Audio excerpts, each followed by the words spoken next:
अगर आप दिमाग को शांत और मन को स्थिर रखने की कोशिश करें तो सबसे बुरी परिस्थितियों में भी अपने लिए कुछ बहुत बेहतरीन निकाल पाएंगे।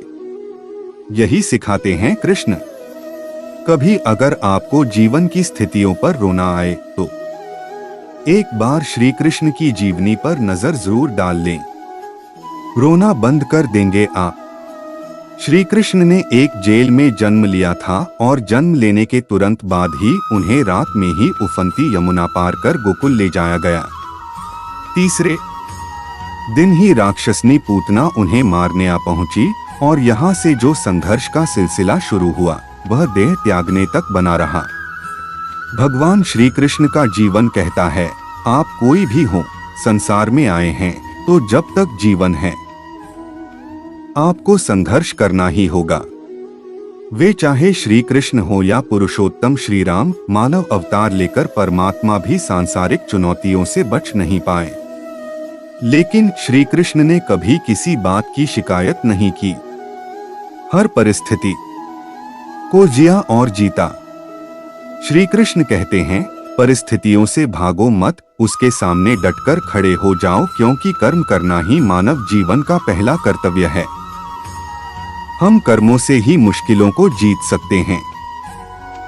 श्री कृष्ण ने अपनी शिक्षा मध्य प्रदेश के उज्जैन में सांदीपनी ऋषि के आश्रम में रहकर पूरी की थी। कहा जाता है कि 64 दिन में उन्होंने 64 कलाओं का ज्ञान हासिल कर लिया था। वैदिक ज्ञान के अलावा उन्होंने कलाएं सीखीं। शिक्षा ऐसी ही होनी चाहिए जो हमारे व्यक्तित्व का रचनात्मक विकास करे। संगीत, नृत्य, युद्ध सहित 64 कलाएं कृष्ण के व्यक्तित्व का हिस्सा बनी। अगर आप विद्यार्थी हैं तो खुद को सिर्फ किताबी ज्ञान तक सीमित ना रखें। अपने कौशल पर ध्यान दें। हर फनमौला बने। अगर आपके बच्चे स्कूल में पढ़ते हैं तो उन्हें अपने व्यक्तित्व को कौशल समृद्ध करने को प्रोत्साहित करें। उनमें कोरा ज्ञान ना भरें। उनकी पढ़ाई ऐसी हो कि उनकी रचनात्मकता को नए आयाम मिले। कृष्ण ने जीवन भर कभी उन लोगों का साथ नहीं छोड़ा जिनको मन से अपना माना। अर्जुन हो, सुदामा या फिर उद्धव, श्री कृष्ण ने जिसे अपना मान लिया उसका साथ जीवन भर दिया। रिश्तों के लिए उन्होंने कई लड़ाइयां लड़ी और रिश्तों से ही कई लड़ाइयां जीती। उनके जीवन का सीधा संदेश है, सांसारिक इंसान की सबसे बड़ी धरोहर रिश्ते ही हैं। अगर किसी के पास रिश्तों की थाती नहीं तो वह इंसान संसार में अच्छा जीवन नहीं जी सकता। इसलिए रिश्तों को दिल से जिएं और उन्हें प्रेम से भरपूर बनाए रखें। श्री कृष्ण ने महाभारत का युद्ध होने से पहले शांति के लिए पांडवों और कौरवों के बीच मध्यस्थता की। हालांकि दोनों ही पक्ष युद्ध लड़ने के लिए आतुर थे, लेकिन श्री कृष्ण ने हमेशा चाहा कि कैसे भी युद्ध टल जाए। सबक यही है कि झगड़ों से कभी समस्याओं का समाधान नहीं होता। शांति के मार्ग पर चलकर ही हम समाज का रचनात्मक विकास कर सकते हैं। श्री कृष्ण ने समाज के लिए और मन के लिए शांति को ही सर्वोपरि कहा।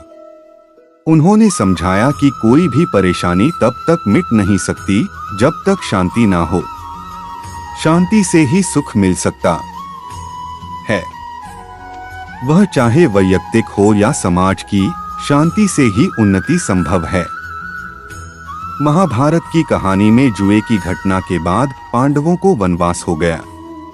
तब श्री कृष्ण ने दूरदृष्टि दिखाते हुए अर्जुन को समझाया कि यह समय जाया करने के लिए नहीं बल्कि भविष्य के लिए तैयारी करने का है।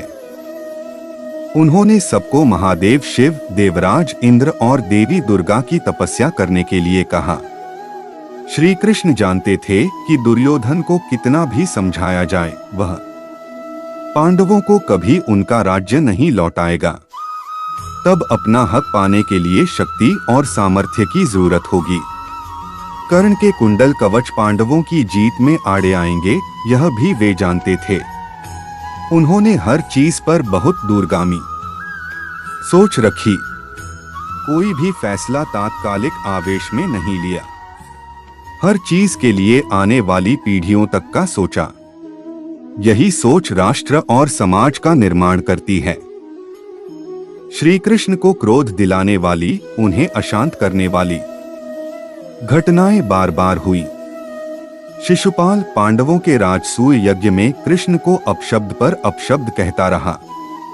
छोटा भाई था, लेकिन उसने मर्यादाएं तोड़ दी।